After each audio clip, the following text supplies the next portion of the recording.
Halli Casser-Jayne Show airs Wednesdays, 3 p.m. Eastern. The podcast's always available online at HalliCasser-Jayne.com. So that moment when you're together, talk to me. So I'm in my hammock. We were waiting an hour and a half because she was out in the forest collecting plantains. And after an hour and a half, she walks in the village. There was this immediate hush all around, punctuated by whispers of my mother's name, Yarima, Yarima. So I stood up and I walked towards her, and she started walking towards me.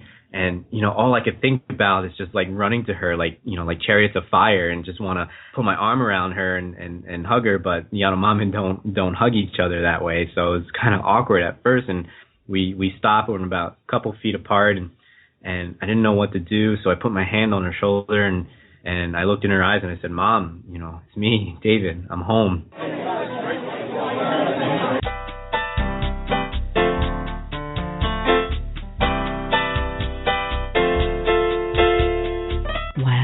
Like a scene from a movie, except it's not. Just imagine what it would be like to travel the length and breadth of the earth to the heart of the Amazon jungle, to reconnect with your mom some 20 years after she had abandoned you, to return to her indigenous people, her YANOMAMI tribe. That is exactly what David Good did. His inspirational story told in his captivating new memoir, The Way Around, Finding My Mother and Myself Among the YANOMAMI. He shares his story today on the Halli Casser-Jayne Show when he joins me at my table. And in our second half hour, a conversation with a fascinating man, inventor, artist, photographer, industrial designer, Dan Kainen, author of a new Photicular book, Polar, that offers the dance of life in a book. Really? Hi, and welcome to the Halli Casser-Jayne Show. I am your host, Halli Casser-Jayne. But before we begin, today, the Halli Casser-Jayne Show is brought to you by Audible.com, a leading provider of spoken audio information and entertainment.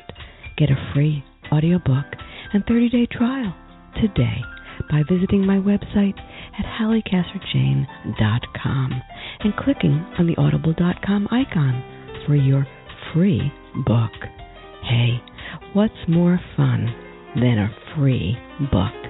And remember, the Halli Casser-Jayne Show is always available online at HalliCasser-Jayne.com and a host of venues, including Stitcher.com, Spreaker.com, TuneIn Radio, iTunes, the iHeartRadio Network, and at our special home on the Blog Talk Radio Network.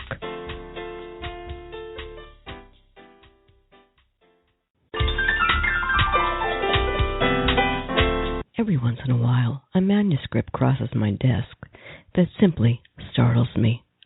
Such is what happened when I was introduced to The Way Around, Finding My Mother and Myself Among the YANOMAMI by author David Good. All of us have our life stories, but David's is more compelling than most.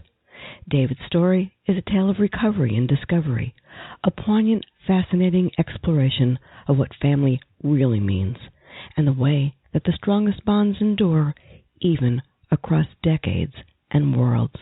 A little background. David Good is a YANOMAMI American. David's mother is a YANOMAMI residing in the Amazon rainforest of southeastern Venezuela.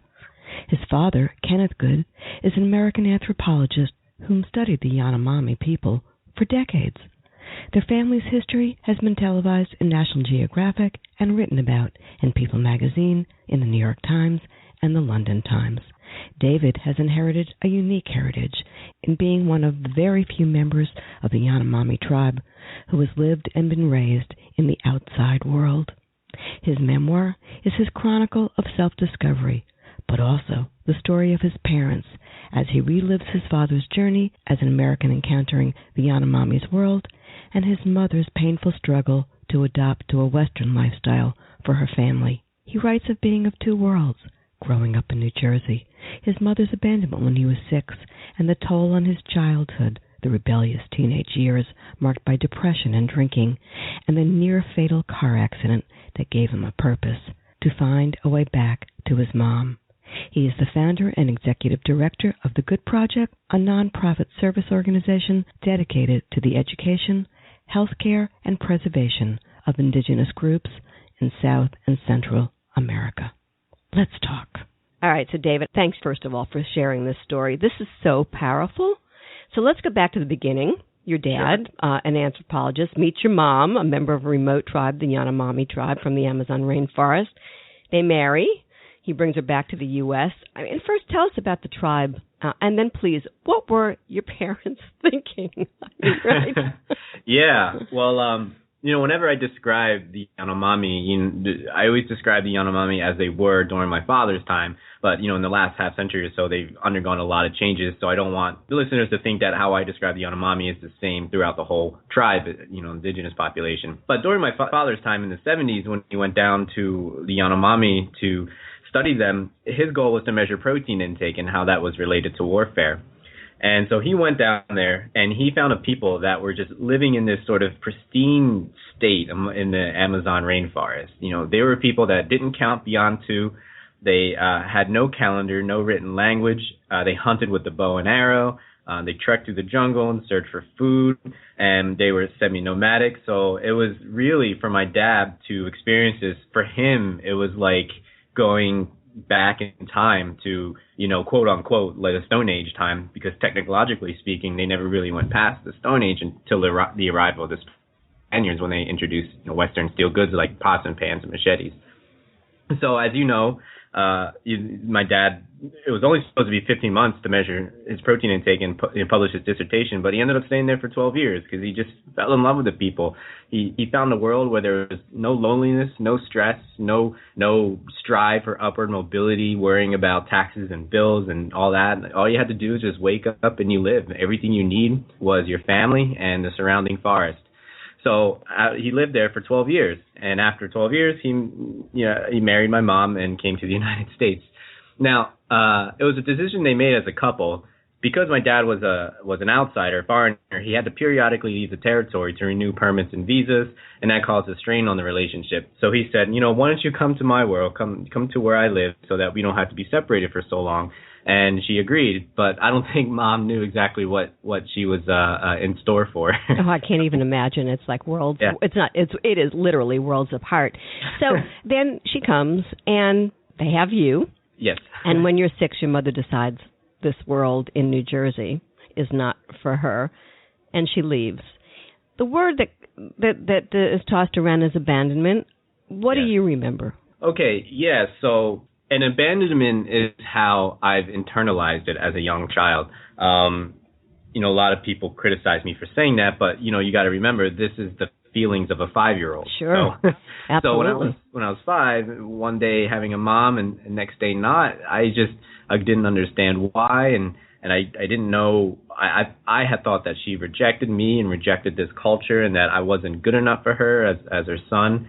And just having a mom one day and not having her the next, it was hard for me as a kid. It was actually hard for me for most of my life, as I struggled with these abandonment issues into my adolescence and younger 20s.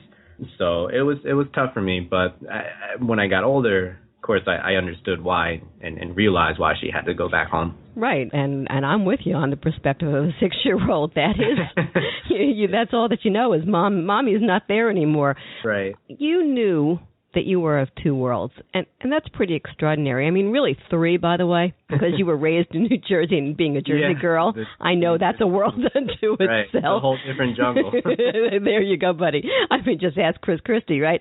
And I know that all of that, but one of the worlds that you came from, or was a part of your blood, was mysterious, unknown. Could you feel that? Could you feel your mother's ancestry coursing in your veins? I mean, did you feel different or even detached? It's also mysterious. Yeah. The YANOMAMI were very popular, group. There were a lot of interest from anthropologists. Even in the media, they were known. There was a very popular indigenous group.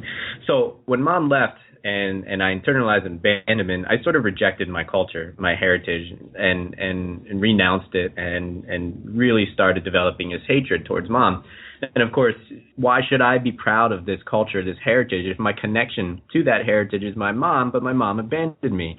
So it just sort of compounded on top of each other, the hatred for my mom, the hatred for my culture. And so, but the thing is, I wake up in the morning, look in the mirror, and I could see mom, and I really know something that I tried to hide from for so long. Yeah. But I really, really couldn't. And, I did my best to hide it. In my book, I describe how I tried to be the best student, the best baseball player. I was a paper boy. I was just trying to be that good all around American boy, Right, perfect to try American to take boy. attention off of my Amazonian, heritage. Culture, yeah. So listen to me on this one, but how did you reconcile all of that between the YANOMAMI heritage with your father's birthright? Such diametrically opposed worlds. Right, yeah. And yeah, definitely. But the thing is, I realized that